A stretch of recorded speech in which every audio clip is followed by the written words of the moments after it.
Hey guys, thank you. Thank you for watching this video. Today we are going to talk about a very interesting feature in Salesforce called custom notifications. This is interesting for me as a developer and architect because it allows us to issue notifications to different users under different situations. So it is one use case would be uh, to send a notification after a particular background job is complete in Salesforce. Many a time we want to run a job in Salesforce and then inform users that this process has been completed. So custom notifications uh, can be a very good contender to deliver such requirements. Earlier, it was also possible, I mean, it is still possible to use Chatterfeed to publish notifications, but now we have a direct way of doing that. So I highly recommend you go through this documentation. I'm going to put the link in the description, but here you will be able to see how can we create custom notifications and how can we leverage that to issue those notifications. Before we talk about the technical details, we will go to the uh, short demo. So I have this opportunity, and the opportunity stage currently is prospecting. I have written a piece of code that when the opportunity is changed to closed one, something will happen in the background and the notification will be generated and sent to the user. So let's do this before we talk about the technical details. So I click on edit and then I'll change the stage to closed one, and I'm going to click on save. Before I click on save, I should show you that we have this on the top right corner, we have this notification panel. As of now, there are no notifications here, but as soon as I click on save, the background job, the process will run, and you can see we already have got a notification. So if I click on this notification panel, I can see it says opportunity closed, opportunity for Parker 1715. And if I click on this, I will be redirected to the opportunity record page in Salesforce. Now, since I'm the only user in this org, uh, the code has been designed to send notification to me. But you can imagine that the code can run and the notification can be sent to anybody in the org, or you can create a dynamic process in the Apex that based on certain condition, we should send this notification to this user or that user. It depends on your requirement. But the point is you can send notification to anybody.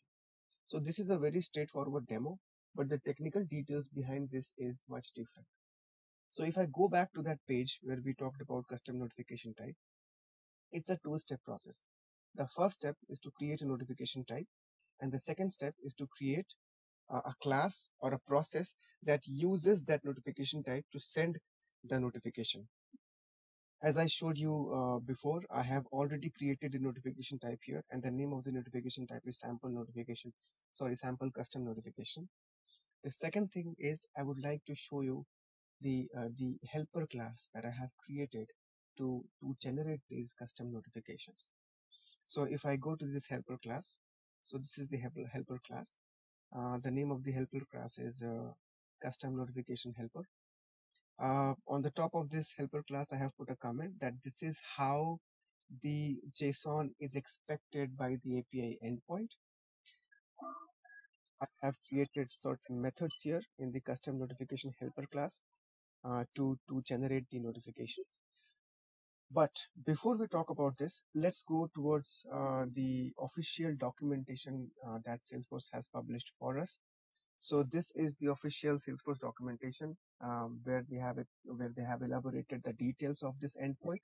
So it's a it's a REST API endpoint, and this is the URI for the endpoint, which expects JSON or XML. We are going to use JSON, and this is how you authenticate. So you have to pass a custom header called authorization with bearer token of details of all the fields that this JSON payload expects. We have custom notification type, recipient's ID, body, target ID, and for some examples using count. So we are going to leverage notifications, uh, and to create this JSON payload, I have also created another very small class called custom notification JSON. So this is the class. As you can see, we have the same parameters here as present in the developer documentation. So this is the class that will be serialized to JSON at a later stage, and I'm using this class to do that. So going back to my main helper class, so this is the helper class, and I have certain methods here. This is a important method, query custom notification type, where you pass the developer name of the custom notification, and then we are using simple SOQL to get the ID of that custom notification type. So that's the first one. And then the another important method is called create custom notification payload, where we pass on all the parameters, including the CID, which is the custom notification ID, title, body, target ID, and recipient ID. And then we create the instance of the class that is used to serialize to JSON. And then we have this check, and then we return the instance of this particular object. Uh, some of these classes also have a method called publish custom notifications, where we simply check if what's the type. If the type is future, we publish notification asynchronously, or we publish in the same transaction.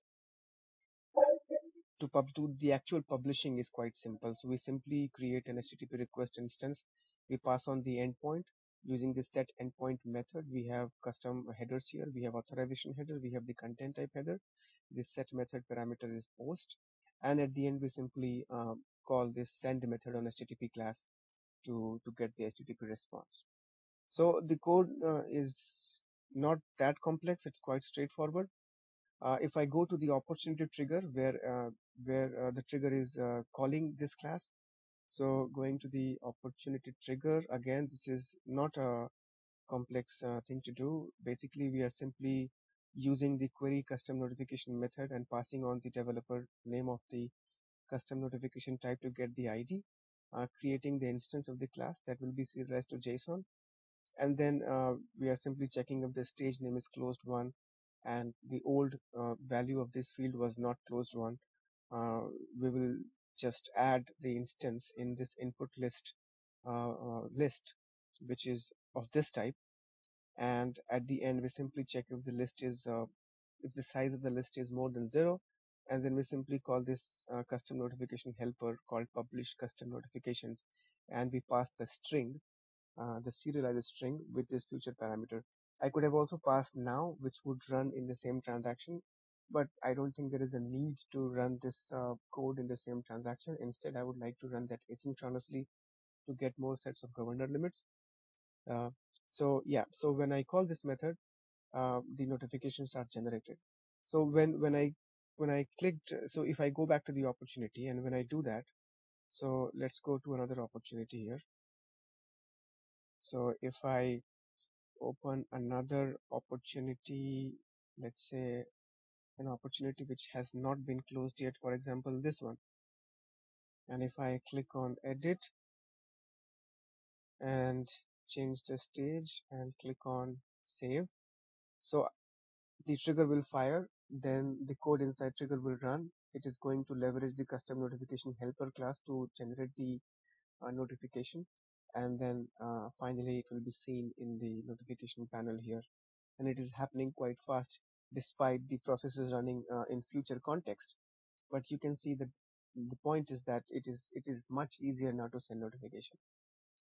Now, from developer point of view, it is not a straightforward process because you have to maintain the authentication process, the JSON serialization, and these things are, well, it's manageable but not a very recommended process, because it would have been much easier if Salesforce was able to do this um, in some easier way, you know.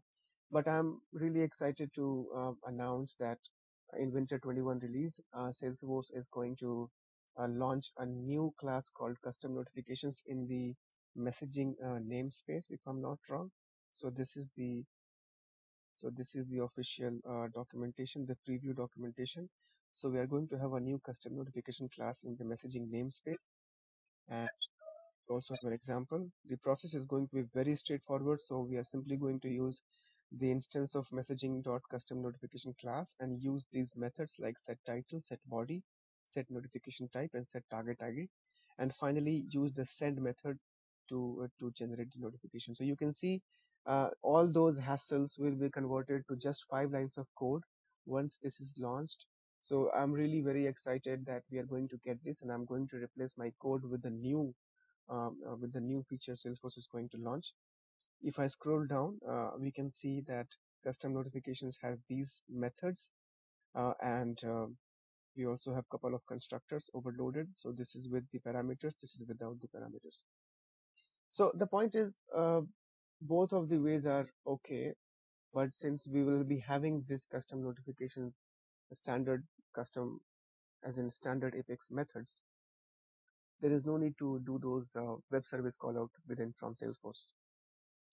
I'm looking forward for this, and this, guys, in my opinion, is a very good feature because many a times we want to inform users or administrators about a certain process which has been completed in the background. Many a times we want to send notifications when, for example, when a big deal in opportunity is converted, or maybe something was activated or deactivated. There could be many numerous situations where we would like to send a notification, and I think using custom notifications would be a great way to deliver those requirements. Please leave comments and likes, and let me know if I need to improve. I'm sure I need to improve my video editing skills a lot.